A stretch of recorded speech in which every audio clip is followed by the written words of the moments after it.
Assalamualaikum warahmatullahi Halo. wabarakatuh. Selamat sore. Kaos entek, Dek. Seragaman iki. Abang kabeh. Baik, Wah. Ayo, Dek, selawatan sing genah. Ayo.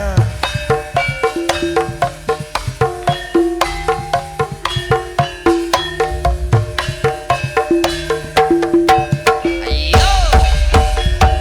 Ya Rasulullah,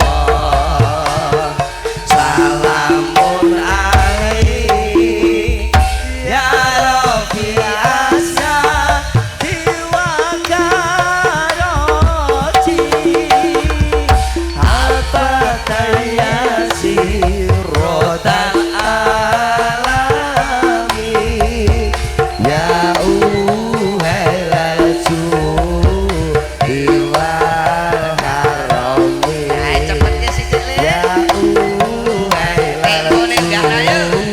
iwal harami ya Rasulullah sun ngelarasi irat tali-tali Ora apa-apa. kanggo mamuji marang pangeran kang paring rahmat lan geni kematan lino wengine tanpa pitungan lino wengine tanpa pitungan Ya Rasulullah. Ya Rasulullah. Salamun alaihi. ya di Asia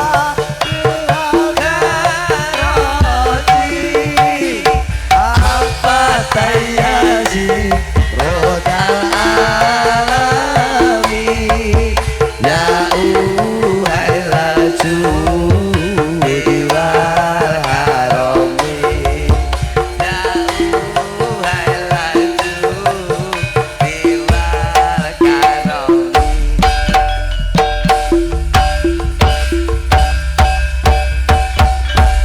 Salam Muhammad.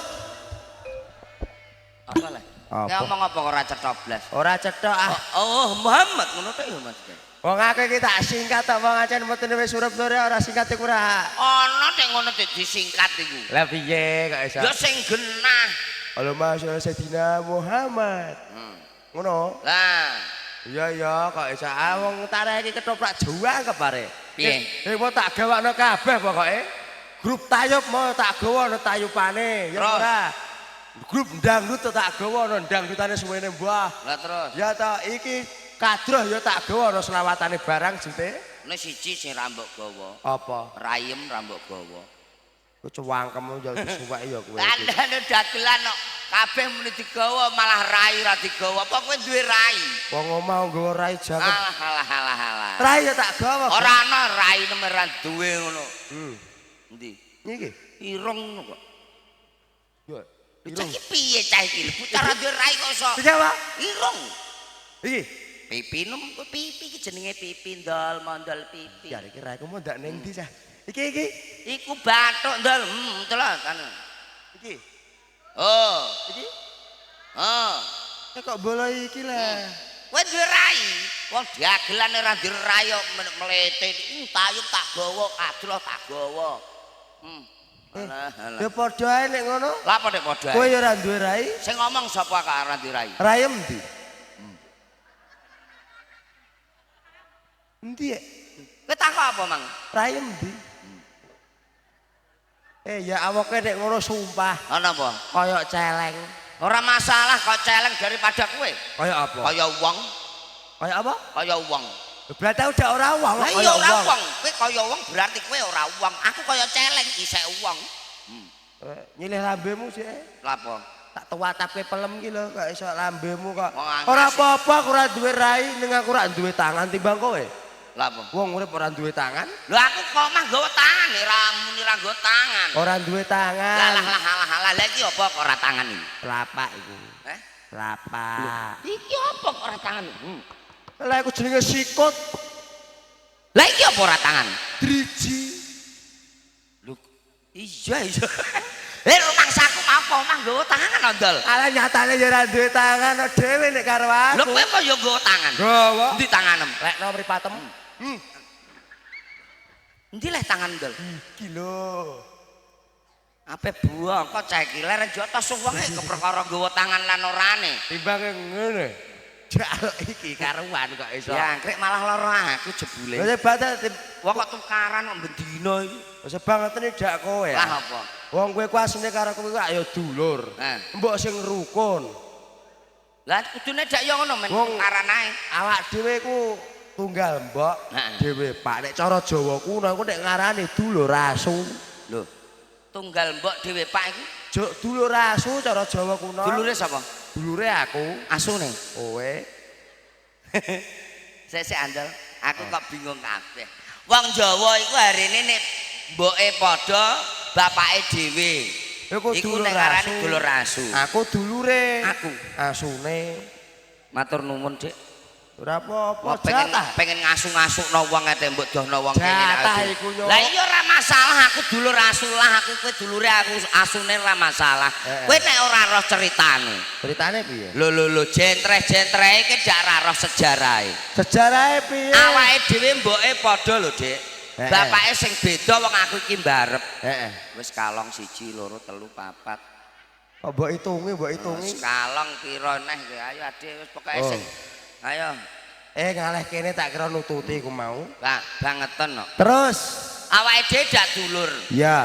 Padha mbok, beda Beda, Pak. Pak. Sejarahe kene ora roh. Jarahe piye? Aku sing nomor 1 lho, Dik, sing mbarep.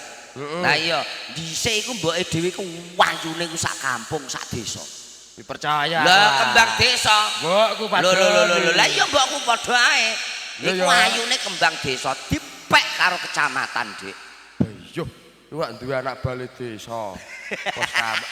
Maksude Pak Camat ngono lho, Dik. Lho dak ngono dipek kecamatan anak ora bali desa. Iya.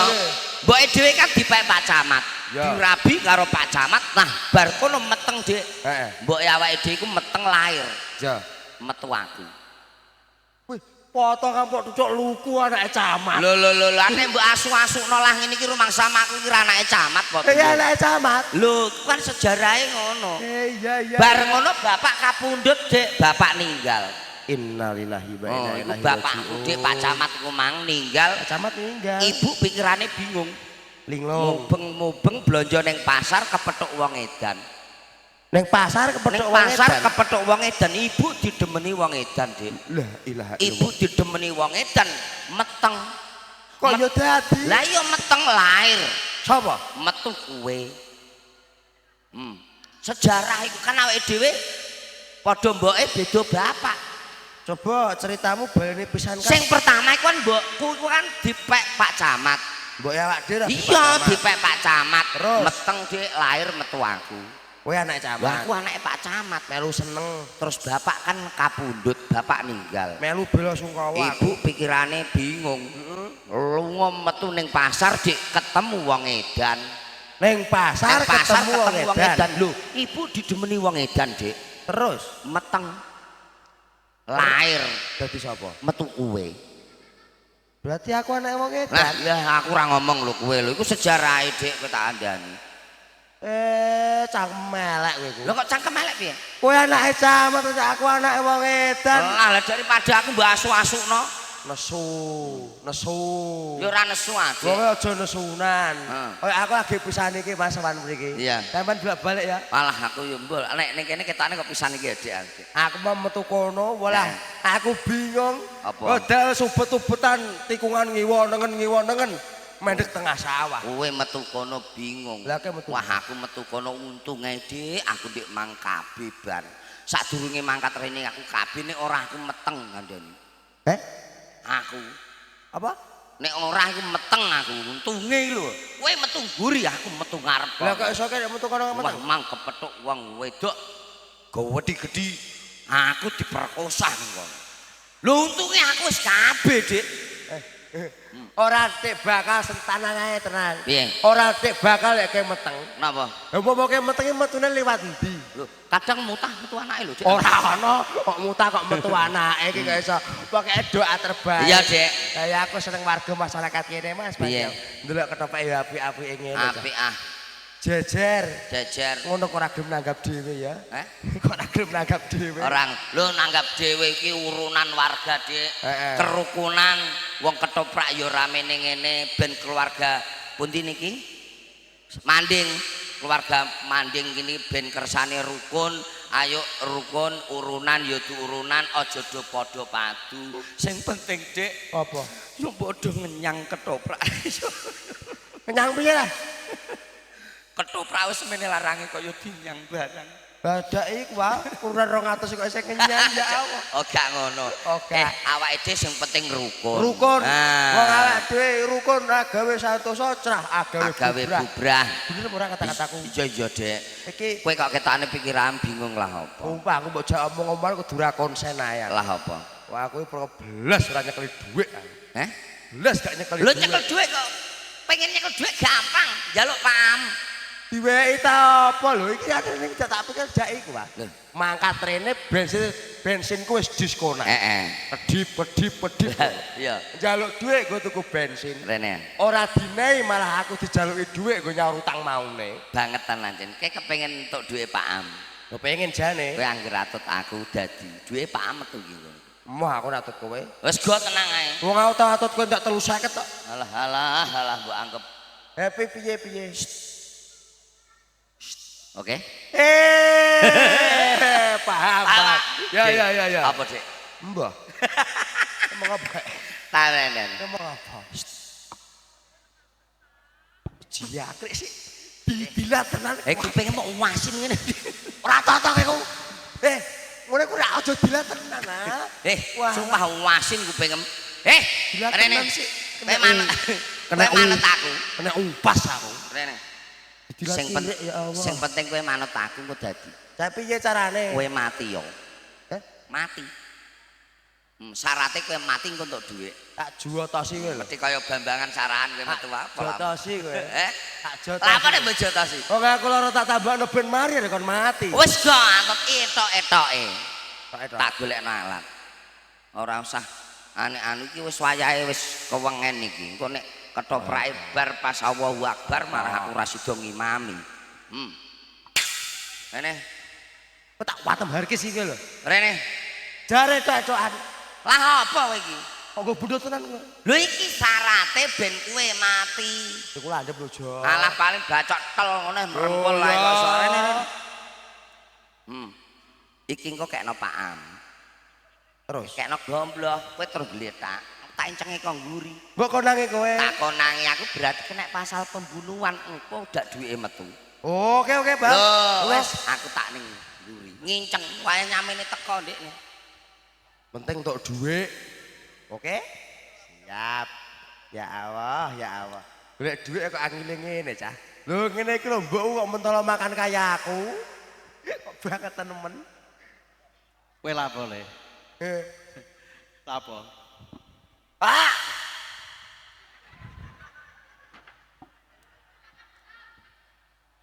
Maksude piye? Ngene dikene kok terus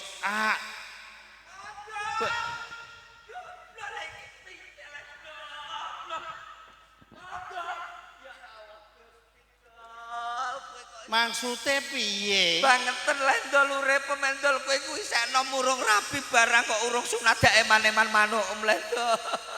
Aduh kok kowe kok mati iki? Goblok. Maksude piye? Lah kok maksudnya piye lha iki piye kok? Aku yo ora ngerti wong aku tok ngene kok terus dekne kok blok kowe iki lha apa? Ora iso kowe. Tangi andel. Ya Allah ndol cangkemem kok suwek ambane ngene lho ndol gitu. Dek ben mulai wis suwek ora klebu panganan lah. Iki piye iki? Aku yo ora ngerti. Lho iki kena pasal pembunuhan lho mbloh kowe. Lho kok iso piye? Lho buktine. Gaman mbok gawa kowe. Gaman aku sing gawa. Mondol gemletak ning kene. Iki kena dikum tak laporno polisi. Aku ora usah dikum wis bededeg dhewe. Apa iku lho? Dihukum. Kowe iki tak laporno polisi tetep dihukum. Lho aku emang gak lapo-lapo kok. Ora lapo-lapo buktine. Tangi andel. Lho kowe iki bento film mayit to mbok tangi ra medeni wong sak manding apa piye kok? Kowe kok iso ngene iki lha apa ya, Dul? Wes ngene ae apik-apikan ae. Piye? Masalah iki pembunuhan aku tak lapor ning polisi. Aja Aden. Ora iso. Aja Aden. Lah kok aja piye? Upama aku dihukum dirasakake aku. Lah kena kok sakit kowe? Bojoku jen aman aku cilik-cilik Den. Dirasakake ngono. Wah iki sing marahi. Tolong Aku nek- Aden aja lapor polisi. Aku ya. nek perkara ngene iki ya tetep sakake kowe nek Lah perkara iya. nyangkut anak ngene iku. Wis aku titip ae aku tak mulai dhisik. Wis tak urusane aku. Urusi tenan ya. Iya, iya. Matur nuwun Den nek ngono. Piye Piye Lah Nek? kok matur nuwun tok iki? Jare wis mbok urusi aku rak matur nuwun karo. Dana kowe. pemakaman iki lho piye? Lho aku ora duwe dhuwit blas. Waduh, iki. Lah nggo kono kain mori iki piye?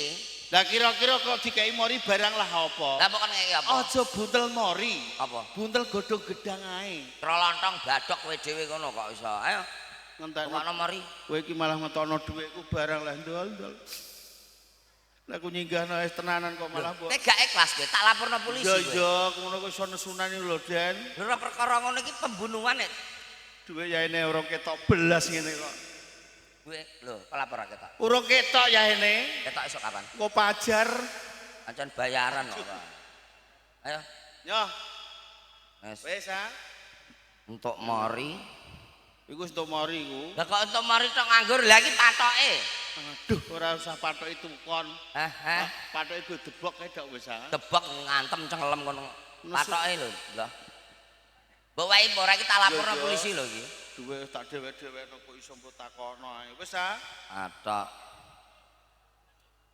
Wis ah. Apa, kembange mbloh, kemblange nek bar mbok pendem kudu ditukokno kembang, diwur-wuri kembang. Aja kembangi tukon. Lapo? Golekno pager nek pinggir pager-pager. Lah kok nek konangan wong berah, lho Den, kowe kok golek kembang ana apa nggo wong mati Bu sapa mondol? Lho, kok iso mati dipateni gombloh konangan kowe. Ngerti ya. Ngerti anu tuku. Banget tenan ndol-ndol kowe kok. Wis ah. Wes. Wis. Wah, Apa neh? kok iso bancakane? Bancane lah bucu. Ngono ku bancaan barang. Kok ora mbok bancaki marani kowe nuwek kowe gelem. Tak dhuwitku cah. Wes, iki lah cukup iki. Pira iku? 350. Wis ah. Wes cukup iki ketokane. Aku tak mulai dhisik. Aman. urusi. Iya iya tak urusane aku. Penting aman ya. Aman. Oke. Kowe ora ngarah di Ah, anu, iya. oke? Dol. Ape bongko caki malah turu tenan. Kowe kok malah turu tenan niku? 350. Pandane aku nganggur manut aku entuk. Den, aku manggo sandal apa ora? Aku manggo sandal apa? Iki lah apa lah? Lurus sandalku. Lah ki mara rene ra nggo sandal kok lurus sandal. Masa aku marah sandalan? Kok iso? Duh, lah mayite kok mbok enekno lah apa? Iki mangape tak genjong iki lho malah aku kaget ana kowe tak kira wong Ayo tak liyane wangi kok. ya. Ora usah. Sakake iku lho. Ora wis aku kan mbok kei dhuwit iki ya. Wis tak urusane dhewe. Nek ora kuat ngomong tak ewangi. Kuat. Mumpung aku rung lunga ado. Kuat bloh. Tenan lho Ya ya. ya wis do tenang ae. Sakake urusi. Wis kowe ndang muli ya. Mulai. Tuwekan rewele ngene ape bongko cah iku. Kowe ya ngono. Lah tiwas batang kok malah balik mengkurep. Ki 350. Dalane aku kok gak ero. Hei. Apa? Dalane aku gak ero. Lali dalane. Kowe wong edan kowe wong mulih omam dhewe kok ora ora dalane. Lali. Lha iki ame mbok apano mayite? Ape tak resiki biasane iku dak nek wong mati nek ape di makam dak dicewoki sik ngene ya. Kita cewoki wong isih ana rusuhane Tak ewangi ya. Ora usah jijik kowe engko. Sakake iku lho. Tak resikane aku dhewe neng ae go. Biasane nek wong mati kan diresiki ngono lho. Tak ewangi ya, Den. Ora usah. Wong wis dhuwit mbok kena. Iya, aku wis gawe dhuwit kaya. Kuwi tanggung jawab. Heeh. Wis go. Matur nuwun. Jos yo. Sakake mbok blingno iku lho. Ngobling lo ancen yo iki ngresiki carane ngono. Mati kok kaken Ya, sekarang. Le. Ngentekno dhuwitku. Kowe ndang ora ndang mulai. Tuwekan kok iso rewel. Ayo, ngene. Wis adu wonge. Tekan koyo ape buangka tenan. Ana kok mati jentit ngene iki. Wis teko sik kok iki. 250 kan ngira anut aku ya jos. Oke? Oke, 100 ngene kok. 400 goblok. Lah nek iso. Iki piro? 100. Iki piro? 100. 100 tambah 100? 200. Balik. Ya. Iki piro? 100. Iki 100. 1 tambah 100? 200. 200 tambah 200? 400. Sip ngene ya bol. Sing goblok iki aku kok ndekne lho cah. 100 kene kok iso muni 400. 400 dong. Mah ra iso. Paronan wong iku aja mbok akali aku. 5 piye? Lembah. Boleh tunggal ya 50. Ya. Ji. Ya. Iji iki. Oke. Loro. Ternuwun. Berarti loro ya? Loro. Lorone. Sip. Loro kok aku biru mbek abang, Dek. Kowe kok abang-abang kabeh. Wong bakal ae. Ya wis ah ora apa-apa, Dek, ikhlas aku, tenang ae. Wong sing penting iki dhuwit. Kok gue lho kena gue tuku sebarang dhek. Ki ngene lho, Dek. Kowe mangkan butuh dhuwit sing resula. Dhuwitku ning omah iku ning lemari. Iku sak tumpuk-tumpukan. Iki lho tenan iki pek kowe kabeh ae. Aja ngono kowe. Dhuwitku ning lemari tumpuk-tumpukan Dik ana sing urung tak setrika barang kok. Kandhani ana sing urung tak guntingi. Karno guyu lho. Lah wis gak apa-apa. Aku karo kowe iku ndak apian ah. Ora wis kepek kabeh aku cah. Mamah. Ya tenang ae. Yo jan penyelamatku. Wong aku ku kang amapian pol andane ya.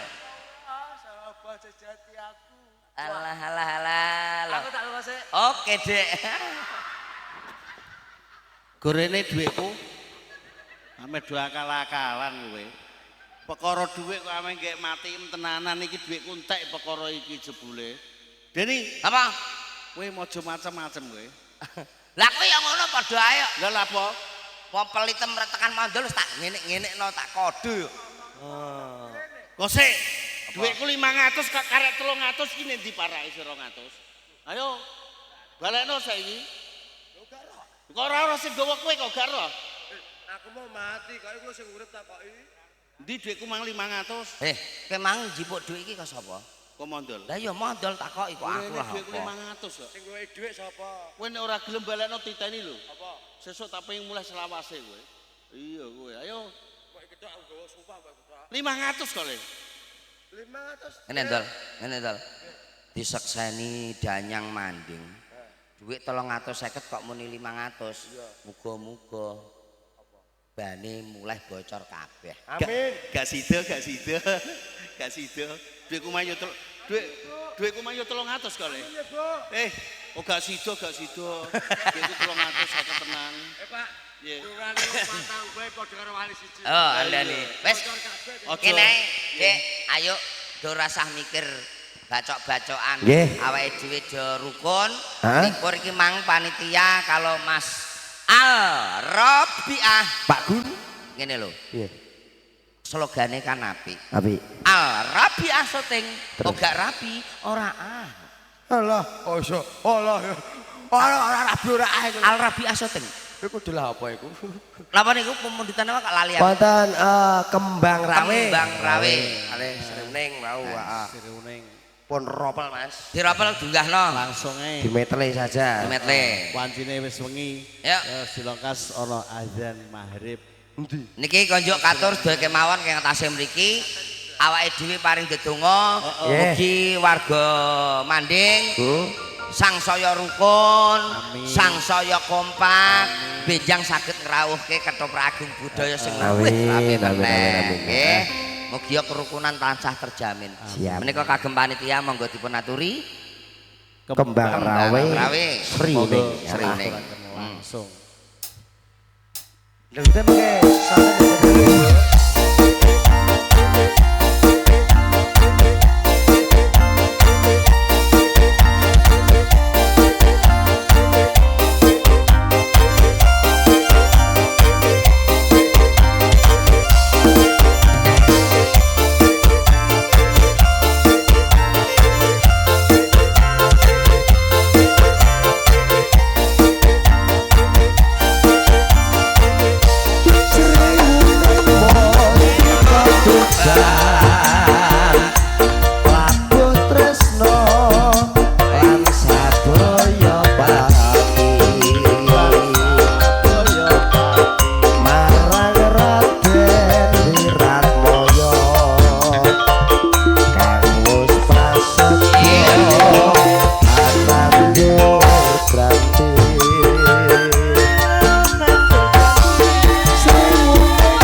ngenteni momongane. Waalaikumsalam warahmatullahi wabarakatuh. Moga pinarak. Janwa muda-muda Sang Prabu Kresna Yama-yama. Pancene tekamu ono ing omahmu iki ana wigati kang bakal tak jagake kawan sampeyan katri. Wigatos menapa ingkang pun paringake dumateng pun abdi. Badhe paring kita ora. Oh, boten. Mung tenane aku bakal njaluk pamit jalaran. Wektu dina iki aku nampa dawuh saka ngersane Eyang Sunan Giri kang supaya aku lumawat ana ing Panti Kudus. Suwun ngampil Kyai Brongot Setan Kober kang wektu dina iki lagi wae dikayuk kelawan Eyang Sunan Giri. Nggih, banjur kersa panjenengan pripun? Kula teka kono ing semai sampean aku njaluk pamit jalaran sampeyan